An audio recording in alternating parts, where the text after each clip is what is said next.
answer this simple question. Do you like Majoras? If so, stick around because you're in for a treat. You know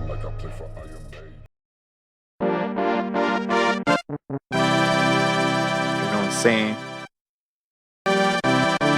So, ahora, answer another question.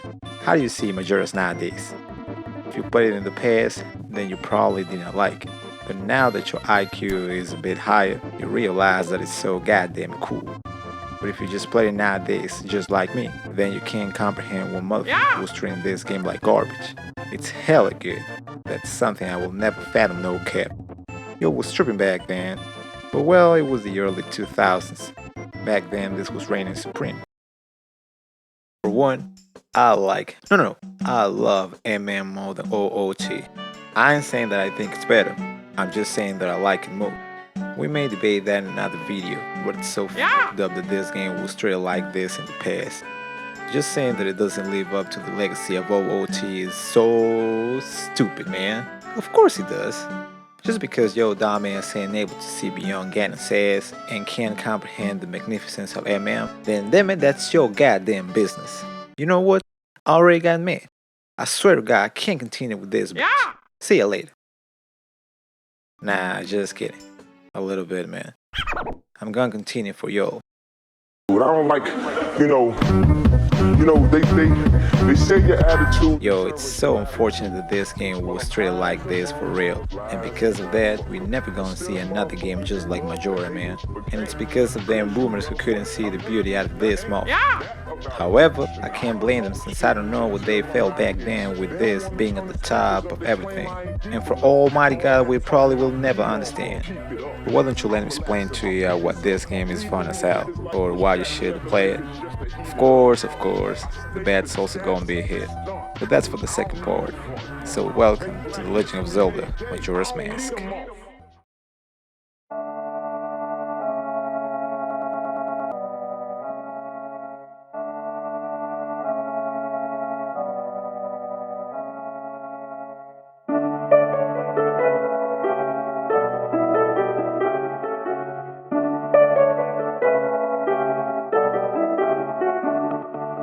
The major thing that you're gonna notice when playing Маჯора is gonna be the ambience, and also the music. But I'll get there in a sec. When you see this game, you feel like, oof. You know what I'm saying? It's like, oof. You can't utter what you feel. It knows how to create tension, since in the very beginning we see young Link getting mugged in the foggy forest, or whatever shit this is. And after that, we see him turning into a rapper. A Deku. God damn, this is how you start a very dark game. 10 out of 10. Later, this only keeps intensifying itself with more weird situations, weird characters, and weird faces. Boy, I love this game. Hey yo, don't lose focus, otherwise this motherfucker gonna turn you into a piece of shit. Deku. The main reason why this game feels so muddy and dark and goth is because of this stupid thing. Yo, look at that face. If I was a child and I was playing this game for the first time without any context of what the moon looks like this, I would shit myself for real. I just wonder why. Look at this. Look at this. And this motherfucker. Don't make me get started with him. He's the most terrifying nigga I ever seen. I seen you, nigga. I seen you.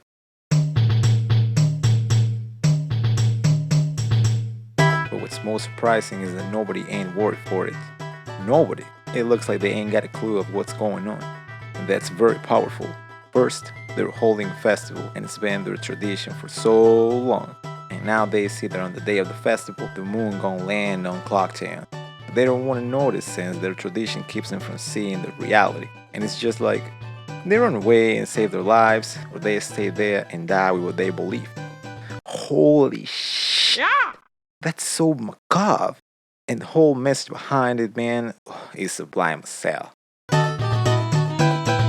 However, what really helps to set the tone here is none other than the music. Yo, sing along with me.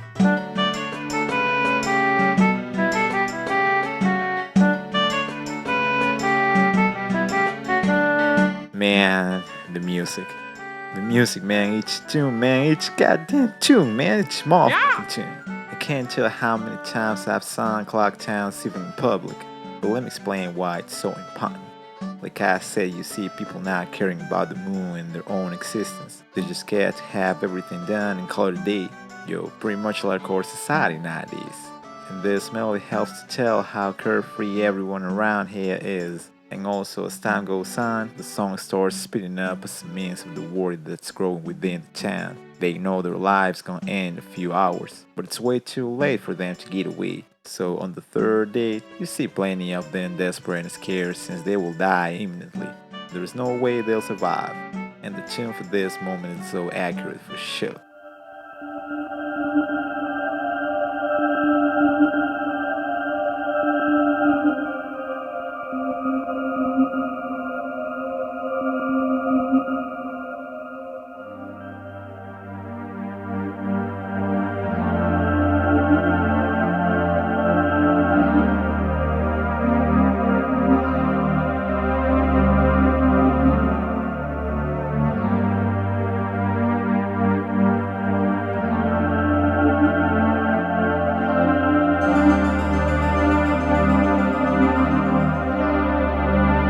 Shoot, goosebumps, man. And the same can be said with each location in Terminal. The song that plays in romantic ranch is calming and soothing, and you feel like nothing can go wrong here. Until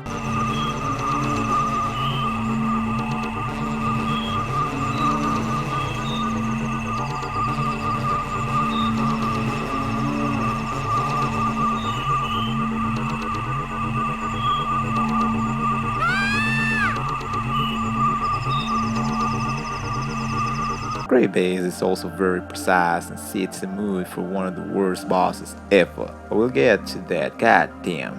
And also for the Zora that couldn't fulfill just one task that cost him his life. Snowhead shows you that unless you do something here, all Gordon's gonna die frozen and hopeless. And Economist? Well, I don't need to explain it if you've played the game already. But let's just say that unless you heal the mummy dwelling within, little kid gonna suffer and die. Oh boy, I'm getting depressed. So now, can we talk about dungeons? They nuts, bruh. Yo, I can't tell how long it took me to beat a kind of stone tower for sure. It was so bullshit that I was finna watch it walk through. But I didn't surrender.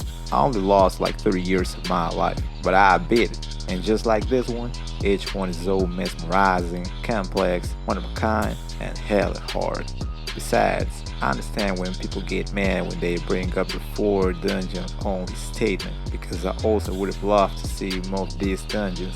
They all are so good, man. However, I remember that I was so relieved when I found out there were only 4 because they was way too complex. And it's not only I go there, I try to find the key that opens the dungeon and that's it. No, no, no, no, no. Beforehand, you have to complete certain side quests to get in the dungeon. They all are very well made side quests and very dark as well.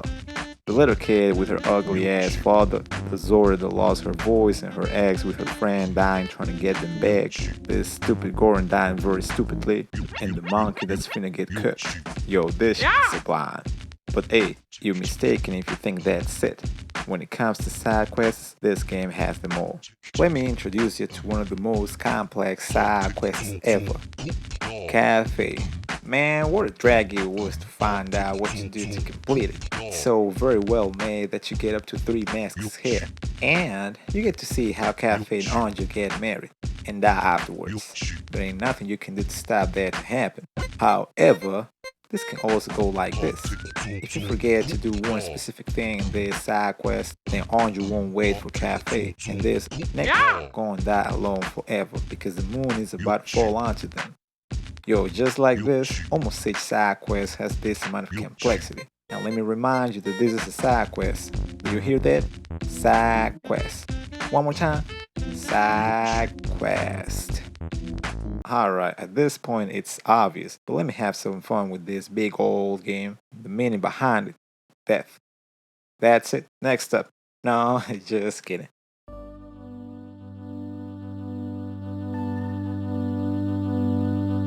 So each realm terminal represents the 5 stages of grief. The now, anger, bargaining, the depression, and acceptance. Clock Time being denial, Witfall anger, Snowhead bargaining, Grey depression, and well, it kinda not exactly is acceptance, but it counts. I like to think that the third day in Clock Town depicts more of this feeling since you see a mixture of feelings here. Mostly accepting their lives gonna end and start chickening out, especially you, Nick. However, ain't no character more interesting than Skull Kid. The game tells you how he was friends with the giants, gods, long ass legs. Well, I don't know. And somehow they'll even making Skull Kid think that he's alone, since they were his only true friends. And after that, he starts holding such a grudge within him that in any instance that you go against him, he will act up and go crazy. Just like here, where he beats the shit out of this stupid ass fairy and says that he don't give a f. Nonetheless, he don't do it just because he bad and all that stuff. No, he does it because that's the only way he knows how to treat others, since he's always been alone, and that's dangerous as well. Especially we're talking about real life, man. Bruh, the way Aonuma depicts this character is marvelous, since after all, it was the Majora's Mask that was controlling him in a sense. And once Skull Kid is not worth no more, then the mask gets rid of him like trash, saying that he was a nice puppet to utilize. Man, this shit dark as hell. So now, can we talk about the 100%?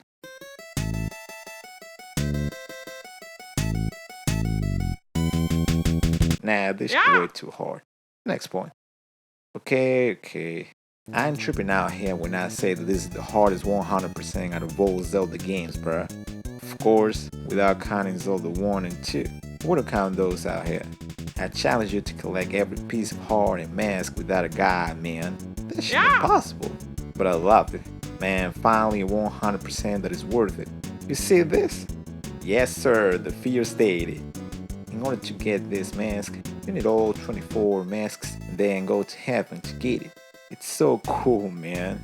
And by the way, this mask makes the final battle easy peasy, which would otherwise be one of the hardest the franchise has ever had. And even with all of this, the game ain't perfect. But let's talk about that on the next one. See you around.